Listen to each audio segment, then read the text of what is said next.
Honestly मुझे कोई idea नहीं था कि मैं निकलूँगा and I am not saying with a pride or anything but I knew myself और मुझे पता था कि what kind of person I am. अभी भी अंदर बहुत लोग हैं जो एक्चुअली बाहर जाना चाहते हैं या जो कुछ नहीं कर रहे हैं, वो सिर्फ एक टेबल चेयर की तरह है अंदर। आई डोंट वांट टू से इट बट वो पिछले 7 हफ्ते से वही दिख रहा है। तो आई थिंक मैं डिज़र्व नहीं करता था अभी बाहर आना।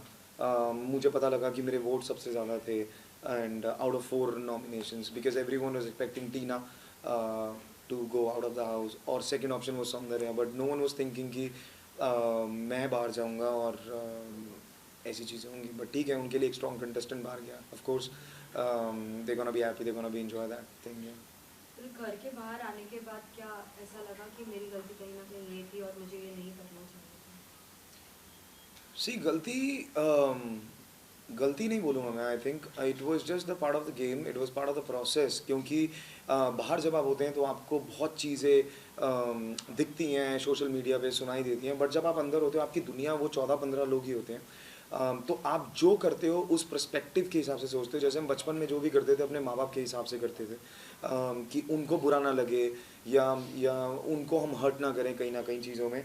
तो आई थिंक मुझे ऐसा लगता है कि मैं जो अंदर मैंने जो भी डिसीजंस लिए, चाहे वो कैप्टनसी का था या वो टास्क में थे या कोई भी डिसीजन थे, आई थिंक मैंने as an individual I was trying to play fair. मैंने प्रियंका के ऊपर अब्दू को भी चुना नॉमिनेशंस में बिकॉज मुझे लगी कि प्रियंका स्ट्रॉन्ग प्लेयर है। ऑफकोर्स रिगार्डलेस मुझे बोला गया कि मैंने लैंड माइन के ऊपर पैन रख दिया कि अब्दू की तरफ से मुझे हेटरेड मिलेगी। I was like I don't care. Sajid Khan की वर्डिंग थी, I was like I don't care, क्योंकि मुझे जो सही लगा मैंने वो किया। एंड गलत सही नहीं होता। I think it was because of the situations आप करते हैं।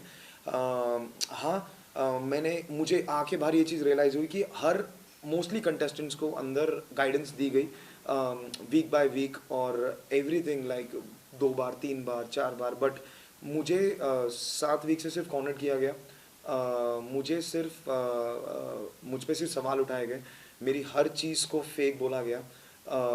मुझे किसी ने गाइडेंस नहीं दी। मुझे किसी ने एक बार भी नहीं बोला कि गौतम कि मुझे नहीं पता मैं क्या दिख रहा हूँ। मुझे कोई आइडिया नहीं कि मेरी कितनी फुटेज दिख रही है नहीं दिख रही from week one. I got no idea. तो वो कहीं ना कहीं क्योंकि Salman sir was the only way of connection with audience with us. तो मुझे कहीं ना कहीं वो है डिसहार्टन हूँ कि वो शायद मुझे कहीं ना कहीं एक लाइट अप कर सकते थे चीज़ों को लेके। तो मुझे चीज़ें थोड़ी सी और समझ आती and because I was stuck with lot of things कि मैं कुछ करता था तो वो गलत होता था। मैं कुछ नहीं करता था तो भी वो गलत होता था। मैं किसी से बात करता था तो सौंदर्या को बुरा लगता था। मैं कुछ और करता था तो किसी और को बुरा लगता था। तो I was just in between all those kind of things. I know आप अपने लिए खुद चीज़ें करते हो बट ठीक है। आई थिंक हर बंदे को एक चांस होना चाहिए या एक एक बेनिफिट ऑफ डाउट मिलना चाहिए। आई थिंक तो वो मुझे नहीं मिला कहीं ना कहीं। सो या that's why I am disheartened. या साथ ही बीच में एक बार ऐसा हो गया था कि जहाँ आपको खुद को बचाने के लिए कहीं ना कहीं सभी का जो खाना है नॉल का सभी घर वाले एक तरफ हो गए थे और आप एक तरफ हो गए थे, लेकिन सौंदर्या कहीं ना कहीं आपका साथ दे रही थी। क्या लगा आपको कि इस गेम में सभी एक ग्रुप बना के रह रहे थे और ऐसा कुछ था? आई थिंक मेरा पहले से एक ही फंडा था कि मुझे ग्रुपिज्म नहीं चाहिए। आई थिंक साजिद खान ने बोला भी कि टीवी एक्टर्स का एक ग्रुप है। एक जगह पे बोला भी एंड मैंने उन्हें सुनाया भी कि मैं आपसे नहीं एक्सपेक्ट कर रहा था कि आप जाके ये बातें बोलेंगे कि what TV actors group, because I don't play in group. I don't want be a part of any group. मैं इंडिविजुअल आया था, मैं इंडिविजुअल खेलना था मुझे। सौंदर्या ने मेरे साथ रही, वो उन्होंने she took a stand and I was very very happy. और मुझे कहीं ना कहीं लगा कि बिकॉज ऑनेस्टली मैंने सौंदर्या को भी ये बात बोली कि जब मैंने वो डिसीजन लिया था I was not even expecting from you that you gonna stand next to me. मैंने सौंदर्या को भी बोली थी बात क्योंकि वो मेरा डिसीजन था यार, दैट वाज माय चॉइस। अगर वो नहीं भी होती साथ में मेरे तो मुझे इतना बुरा नहीं लगता। बट उन्होंने साथ दिया एंड मैं दिल से बहुत उनको थैंक यू बोला मैंने। एंड अगले दिन भी वो आके उन्होंने पूरा काम किया, सब किया। तो वो कहीं ना कहीं मेरी रिस्पॉन्सिबिलिटी थी कि मैं उस चीज़ को एक अच्छे वे में पोर्ट्रे करूँ। आई थिंक अगर उस चीज़ पे इतनी क्वेश्चनिंग नहीं होती things would have been in a different way I think. But लोगों के पास कोई मुद्दा नहीं था, कोई टॉपिक नहीं था, तो हर सेकेंड डे वही चीज़ उठाई जाती थी, वही चीज़ें बोली जाती थी। और मुझे ग्रुपिज़म से कोई प्रॉब्लम नहीं है। द ओनली थिंग वाज, आपने देखा होगा कई टास्क में big boss was also biased with Sajid Khan and group.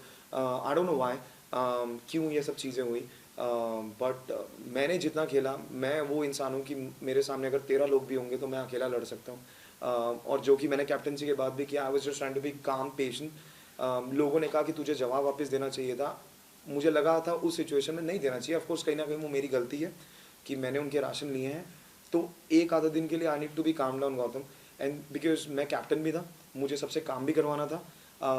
तो वो कहीं ना कहीं मुझे चीज़ें बैलेंस आउट करके चलनी थी, क्योंकि एज अ सेड कि घर के अंदर एक अलग माहौल होता है और घर के बाहर एक अलग माहौल होता है जिसका हमें कोई आइडिया नहीं होता। बट देन तो गौतम, सलमान सर आपको फिर भी सपोर्ट कर रहे थे, वो बोल रहे थे कि आपको बैकआउट नहीं लेना चाहिए, जो आपने डिसीजन लिया आपके लिए सही लिया है। सो क्या ऐसा लगता है अंदर जाने के बाद कि एक तरफ एक डर होता ही है कि कहीं ना कहीं घर वाले नहीं सुनेंगे, मेरी फ्रेंडशिप टूट जाएगी, सोलो गेम खेलना इतना ईजी नहीं होता? फ्रेंडशिप का तो मुझे कोई वो था ही नहीं यार। आई थिंक फ्रेंडशिप तो उस घर में बन ही नहीं सकती किसी की, वो जितने भी बनती है वो दूसरे टास्क बाद ख़त्म हो जाती है। मेरी जो खाली फ्रेंडशिप बनी थी वो निमृत से बनी थी। इनिशियल आई थिंक 20-22 डेज उन्होंने भी आके शिव को सपोर्ट करके उसको भी बिट्रे कर दिया उन्होंने।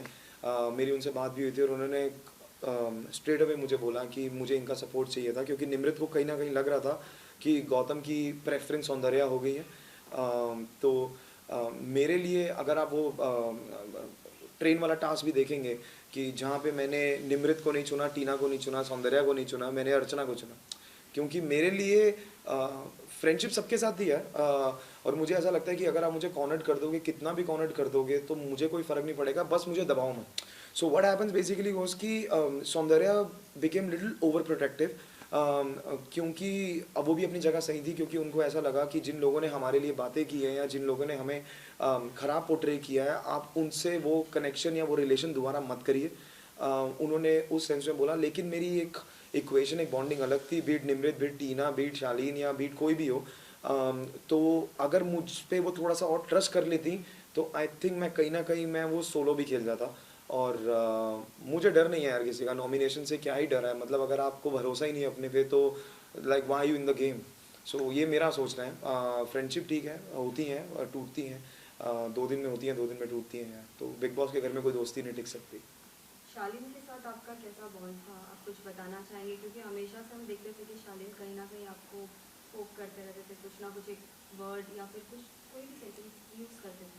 शालीन के साथ we started off with a very good bond. मेरा शालीन का बहुत अच्छा बॉन्ड था, we shared a bed also, बहुत अच्छा था। बट वो कहीं ना कहीं वो सौंदर्या के साथ क्लोज होने की कोशिश की उन्होंने। उन्होंने मुझे टीना का नाम भी बोला, to be in a relationship with Tina, जो मैंने उनको मना किया कि मुझे नहीं चाहिए, तो मैं नहीं, ये स्ट्रेस नहीं चाहिए मुझे ज़बरदस्ती का। और टीना के साथ मेरी एक अलग बॉन्डिंग थी, वी वो वेरी गुड फ्रेंड्स। बट शालीन ने कहीं ना कहीं सौंदर्या के थ्रू मुझे हर्ट करना चाहा चीज़ों में। I gave him benefit of doubt, but 2 दिन बाद उन्होंने वही सीन दोबारा किया। मेरा मानना है कि यार अगर आप दोस्त हो और सामने आप दूसरे फ्रेंड की आप उसे नीचा दिखाना चाहते हो या चीज़ें करना चाहते हो, तो there is no friendship, it's not दोस्ती, इट्स नॉट अ बॉन्ड। आप जितना मर्जी अच्छा बनने की कोशिश करो, आपके एक्शंस बता देते हैं कि आप कितने पानी में हो। तो मुझे कहीं ना कहीं शालीन की तरफ से वो जस्टिफाइबल चीज़ें नहीं लगी थी। तो आपसे ये जानना चाहूँगी, टीना और शालीन का जिस तरीके से रिलेशन दिख रहा है, कहीं ना कहीं सुम्बुल को भी बहुत बार बिग बॉस से as well as Salman sir से भी बहुत सारी बातें उन्हें बताई गई, लेकिन फिर भी क्या लगता है, सुम्बुल अपना गेम खेल रही है या फिर मुझे ऐसा लगता है कि सुम्बुल बच्ची नहीं है, जितना बोला जाता है वो बच्ची नहीं है। ऑफ कोर्स उनका एक टीनेज क्रश होता है, मे बी हुआ होगा वो, उसमें कोई बड़ी चीज़ नहीं है। आई थिंक आप वो कहीं ना कहीं, because I have seen her before also, तो मैं जानता हूँ कि वो एक स्ट्रॉन्ग कंटेस्टेंट है।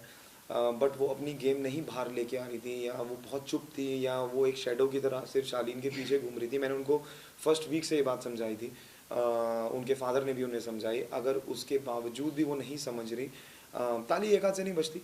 अगर लोग कह रहे हैं कि शालीन की गलती है, तो गलती सुम्बुल की भी उतनी है, क्योंकि she is 19 and she is not understanding all this things.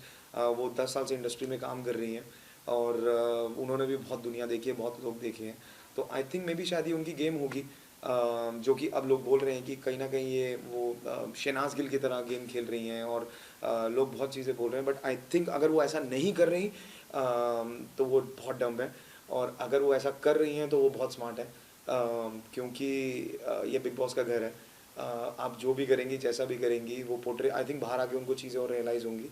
But उनके फादर को जो बार बार बुलाया जा रहा है बीच में, और जो चीज़ें बोली जा रही है, मैंने भी वो फ़ोन कॉल सुना, मुझे भी नहीं अच्छा लगा, क्योंकि आप अपनी बेटी को समझाने के लिए आप किसी और के बेटे और बेटी के ऊपर इल्ज़ाम लगा रहे हो on a national TV, which was in correct from my point of view. एक समझाना और दूसरे को नीचे गिराने में बहुत फ़र्क होता है। आई थिंक जो उनके फादर ने कल किया, मुझे वो नहीं अच्छा लगा कहीं ना कहीं। रिगार्डलेस जैसे मर्जी हो टीना शालीन, यार at the end of the day आपकी बेटी बच्ची नहीं है, और वो भी चीज़ें समझती है, इंडस्ट्री समझती है, उसको भी पता है। तो आप ये नहीं बोल सकते कि मेरी बेटी की कोई गलती नहीं है और बाकी सब की गलती है। तो I think that was a wrong take from her father side.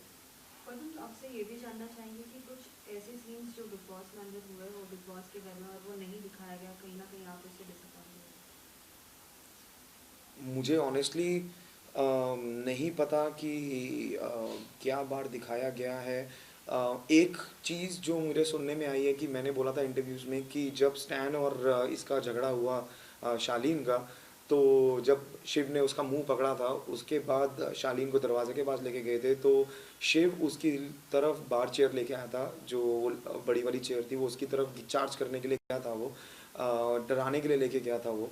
तो वो चीज़ नहीं दिखाई गई, और मुझे कोई आइडिया नहीं था कि वो नहीं दिखाई गई, क्योंकि मेरे सामने वो इंसिडेंट हुआ था और मुझे पता है वो लेके गया था, और मैंने शिव से पूछा भी था कि शिव, मुझे पता है कि तू इतना सेंसिबल है कि तू नहीं मारेगा जाके शालीन को, बट तू चेयर क्यों लेके गया? तू तू गाली दे रहा था उसको, you were saying bad stuff, और तू चेयर लेके उसको डरा रहा था। तो उसने मुझे बोला कि मैं सिर्फ डरा रहा था यार। तो ये चीज़ नहीं आई थिंक दिखाई गई, तो इसके ऊपर बहुत थोड़ा सा आई थिंक कुछ हल्ला मचा वो वीडियो को लेके, बट वो चीज़ हुई थी अंदर, और वो प्रॉपर वो गया था किचन से लेके वहाँ तक, उसके ऊपर चेयर ऐसा लेके गया था वो। Apart from that I think बहुत चीज़ें मेरे और सौंदर्या के बीच में बातें हुई हैं जो नहीं दिखाई गई। आई थिंक मेरे को जितना सुनने में आया है, बाकी और क्या था, और और आई डोंट नो और क्या नहीं दिखाया गया, but I am sure there must be lot of things जो नहीं दिखाई गई। वो मैंने अभी एपिसोड्स देखे नहीं, तो मुझे पता नहीं कि क्या दिखाया गया क्या नहीं दिखाया गया। सो मुझे जितना सुनने में आया, so these were the things. या आपसे जानना चाहेंगे, जिस तरीके से आपने स्टार्ट में कहा कि कहीं ना कहीं शालीन को भी कम वोट्स मिले थे, टीना को भी कम वोट्स मिले थे, लेकिन आप एलिमिनेट हुए हो, घर के बाहर आप आ गए। साथ ही जिस तरीके से आपने कहा शिव के बारे में, चेयर का जो मूवमेंट हुआ है वो नहीं दिखाया गया, लेकिन अर्चना ने भी कुछ गलतियाँ की थी, लेकिन वो एक स्ट्रैटेजी थी, लेकिन वो कहीं ना कहीं दिखाई गई थी और बाहर बहुत कुछ हुआ था। क्या लगता है बिग बॉस क्या किस तरीके से गेम खेल रहे हैं आपके हिसाब से? जिस तरीके से सभी चीज़ें हो रही है, आपको लग रहा है कि नहीं वोट्स आपको ज़्यादा मिलेंगे? यार मुझे ऐसा लग रहा है कि कहीं ना कहीं फेवरेटिज्म हो रहा है। आई डोंट नो क्यों हो रहा है। क्योंकि मैंने जितने वोटिंग के वो देखे हैं, जितनी चीज़ें देखी हैं, I got more votes than Shalin, Tina. कई जगह तो सौंदर्या से ऊपर भी थे, but Shalin, Tina, because that's what I am saying, everyone is expecting कि टीना जाएंगी, बट वो मुझे निकाला गया। अर्चना के केस में बेसिकली जो हमने हमारा उस समय भी पॉइंट था वो ये था कि अर्चना का जो मुद्दा था वो घर के अंदर का मुद्दा नहीं था, वो बहुत सेंसिटिव टॉपिक था। जो बाहर का एक चीज़ निकाली गई, शिव को पता होते कि ये करेक्ट नहीं है, शाम को वो बात हुई, उसके बावजूद भी उन्होंने वो बात निकाली। सलमान सर ने भी बोला कि इट वाज अ स्ट्रैटेजी, जो वो प्लान किया गया। और अर्चना ने जब आपको पकड़ा, अगर आपको कोई भी पकड़ता है यार आपको गले से, तो आपका पहला रिएक्शन होता है कि आप उसका हाथ हटाते हैं, जो कि उन्होंने वो वहीं खड़े रहे ताकि वो कैमरे पे रजिस्टर हो कि उन्होंने उसका गला पकड़ा है। उसके बावजूद भी वो फिर आगे आया उसको कि मुझे मार। तो it's clearly shows it's a strategy, right.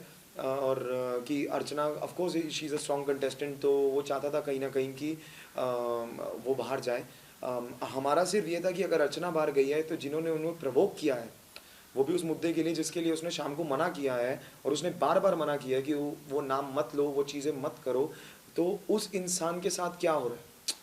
वो इंसान एक नॉर्मल जस्टिस क्या है? अगर आप एक लड़की को बाहर भेज रहे हैं तो उस इंसान के साथ क्या हो रहा है? और अब यही चीज़ जब स्टैन और उसके लिए हुई, अगर स्टैन को 4 वीक की नॉमिनेशंस मिली हैं, ठीक है, क्योंकि उनकी गलती है कि उन्होंने चार्ज किया शालीन के ऊपर। शालीन की कोई गलती नहीं है, क्योंकि स्टैन आए, स्टैन ने पहले गाली दी, स्टैन ने चार्ज किया, उन्होंने अपने बचाव में उसको पकड़ के लॉक किया। लेकिन शिव भी तो चेयर लेके गया था, शिव ने भी तो उनको डराने की कोशिश की, शिव ने भी गालियां दी, शिव ने भी सब किया, लेकिन शिव के ऊपर कोई एक्शन नहीं हुआ और उनको भी राजा भी बना दिया गया। तो उसके ऊपर क्यों नहीं चीज़ें हो रही? तो यही सबका मानना है कि मतलब वाई, मतलब it's one sided game, it's Sajid Khan and group going on. एक साइडेड गेम चल रही है, आप उन्हीं को संचालक बना रहे हो, आप उन्हीं को पावर्स दे रहे हो, आप उन्हीं को सब कुछ कर रहे हो। उन्हीं 3 लोगों में से ये कहाँ कहा गया था कि साजिद खान को जब हम उनकी कैप्टनसी छीन सकते थे, और इन्होंने मुझे बाद में सुनने में आया कि सुम्बुल ने और टीना ने जाके उनको कहीं ना कहीं इशारे दिए कि किसके ऊपर टारगेट हो रहा है, किसके ऊपर चीज़ हो रही है, जो हमें नहीं पता थी चीज़ें। लेकिन उस समय ये बात कहीं नहीं बोली गई थी कि अगले कैप्टनसी के टास्क में बाकी लोग उसमें पार्टिसिपेट नहीं कर पाएंगे। ये क्यों लास्ट मिनट चीज़ हुई? ऑफ कोर्स आप साजिद खान के ग्रुप में से वो 3 लोगों को करोगे तो वो उनके ग्रुप को ही चांस मिलेगा, उन्हीं को ही वो बचाएगा। निमृत बार बार बचे जा रही है, वो इसलिए बचे जा रही है क्योंकि she is a part of the group. Tina भी बच गई इस बार क्योंकि she is a part of the group. तो ये कहाँ फेयर गेम खेली जा रही है? It's all favouritism. मतलब वो दिखने में दिख रहा है कि मतलब इट्स अंडरस्टूड कि आप ये 3 लोगों को दोगे तो साजिद खान के फेवर में ही चीज़ें जाएंगी। And I don't know why they doing it. और बाय डिफ़ॉल्ट जो 4 लोग बचे हैं, प्रियंका हो, अंकित हो, सौंदर्या हो या अर्चना हो, वो ही टारगेट होंगे। And these guys want them to be out of the house, ताकि वो टॉप 8 में अपने ही लोग हों, then they start playing their game. But this is clear favouritism. मतलब बिग बॉस ऐसा क्यों कर रहे हैं वो मुझे भी नहीं पता। I got no idea. या Pratham, if you get a chance to go inside, what will be the changes in the game? if I get a chance to go inside, um, I will play solo again. And be it if Sundara is inside or not, I will make it very clear. And I'll screw everyone's happiness because मैंने जितनी चीज़ें देखी हैं, सुनी हैं बाहर, because I stayed inside 50 दिन, I know strength and weaknesses of everyone, क्योंकि मैं 2 बार कैप्टन भी रहा, और it's gonna be hard for them. Trust me, अगर मैं अंदर गया तो अभी आप अगर देखेंगे भी कहीं ना कहीं सबको लग रहा है कि गौतम वाइल्ड कार्ड में आएगा। ये बात शिव ने भी 3 बार बोली है, ये अब्दू ने भी बोली है, ये टीना ने भी बोली है वैलिडेशन के ऊपर। जब शालीन उनको बोला कि सौंदर्या मुझसे वैलिडेशन मांग रही थी गौतम का, तो टीना ने बोला तुम क्यों बोल रहे हो ये बात, क्योंकि टीना कहीं ना कहीं जानती है कि गौतम सुन रहा है ये सब चीज़ें और वो वापस आएगा तो it's gonna be a difficult thing for everyone in the house. Because मुझे किसी से डर नहीं है, मुझे किसी से शर्म नहीं है, मैं I am not inside to please anyone, तो it's gonna be hard time for them. Any one person who is playing a very strategy वाला game, जो like कहते हैं ना कि गेम भी खेल रहे हैं और किसी को मालूम भी नहीं पड़ रहा और बचते ही जा रहे हैं हर एलिमिनेशन में। आई थिंक दैट्स निमृत, कि वो गेम भी खेल रही है, वो ग्रुप में भी है, और उसे लग रहा है कि she is very strong but she is not, she is just looking. वो सिर्फ ग्रुप है, पहले वो मेरे साथ थी, फिर मेरे सौंदर्य के साथ हुई, फिर वो टीना शालीन के साथ हुई, और उसके बाद उन्होंने शिव को पकड़ लिया, जो कि उन्होंने कैमरे पे बोला भी कि मैं शिव के सामने क्यों बुरी बनूं, मुझे सपोर्ट चाहिए उन लोगों का। अब वो शिव के ग्रुप में है और आप देखिए वो बचे जा रही है। She just going going going, उसका यही गेम है कि मुझे उसी ग्रुप में रहना है और I just want to be in top 5 और व्हाटएवर, तो that's the game she is playing. एक आखिरी सवाल, सौंदर्या के साथ रिलेशनशिप अब भी वैसा ही रहेगा जैसे बिग बॉस के घर में था, वो जानना चाहेंगे, क्योंकि इसके पहले भी जब आप बिग बॉस के घर में थे आपकी भी कुछ बातें बाहर आई थी जहाँ आपके रिलेशनशिप के बारे में बातें की जा रही थी कि क्या वाकई सौंदर्या को ये पता है या नहीं पता है, या फिर उनके साथ गेम खेला जाता है। सौंदर्या को सब कुछ पता है।